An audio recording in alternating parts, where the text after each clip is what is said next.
When my grandma told me ghost stories, she always said that when people are unlucky, they are more likely to see dirty things. I didn't believe it at that time, until I encountered that incident later. Speaking of which, I was really unlucky during that period. I was excluded at work, and because of my bad temper, I quarreled with my boss and resigned in anger. My boyfriend in the same unit not only did not stand by me, but also broke up with me. I didn't want to tell my parents about these bad things, but a month passed in a blink of an eye. I was in trouble with my small savings. All of a sudden, the credit card rent came to my door, making me even more anxious. That day I was on the rooftop, thinking about these troubles. Maybe my pessimism annoyed my kitten. It jumped out of my arms and ran back to the building. I was afraid that it would get lost, so I hurriedly chased it. Strangely enough, the elevator stopped that day for some reason. It opened on the top floor and I got in quickly, but I was locked outside the elevator door. This time, I was really anxious for the entire 30 floors. Who knew where you would get off? I kept staring at the changes in the elevator numbers while pressing the elevator button. Unexpectedly, the elevator stopped all the way to the underground parking lot on the second floor below ground. In order to find the stupid cat, I also came to the second floor underground for the first time. As soon as the elevator door opened, a cold breath came. I couldn't help but pull my clothes.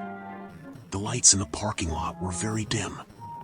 I was really a little scared, but after hesitating for a while, I still walked in, and then the dim lights. I looked for it carefully, but I went back and forth for several times and didn't see its shadow. Unconsciously, I went deeper and deeper. I don't know how many cars I have seen, but suddenly I saw a white shadow flashing by the side of a car, and it seemed that there was a sound, so I walked over. The car that made the sound was obviously a zombie car. I don't know how long it has been parked here. It was covered with dust and I couldn't see the true color of the car. I turned around and didn't see the cat, so I squatted down and looked under the car, but I didn't expect the cat didn't see it. But I saw a strange thing. I looked carefully and found that it was a pair of feet, and it was floating in the air. In an instant, my head buzzed, and I was so scared that I stood up, and I kept comforting myself in my heart that I must have seen it wrong. But the scene that made my heart tighten appeared again. There was a strange woman standing by the car. The woman looked up, and her face was hidden in the dark. I couldn't see clearly, probably because she noticed me.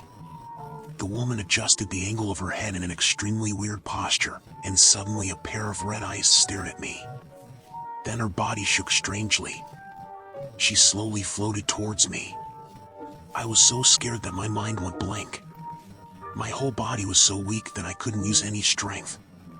I even forgot to breathe. I watched her float to me little by little. Just when I thought I was going to die, a strong light hit me. It turned out that a car drove in. The roar was loud in the empty underground parking lot. The car was getting closer and closer, and the lights were getting brighter and brighter. Soon, she stopped beside me. A mustacho man opened the car window and asked me a question. It took me a long time to react. When I looked forward, the female ghost was gone. In an instant, I finally mustered up the strength to get up. I ran out like crazy. I took the elevator, but when I got out, I had forgotten how to get out. I could only run out along the entrance. I ran desperately and didn't dare to look back, let alone how I ran up. Soon after, I returned to my hometown and left the city. I never knew what was going on with the female ghost and the zombie car. I always felt that there was a story behind it, but I didn't dare to think too deeply about it.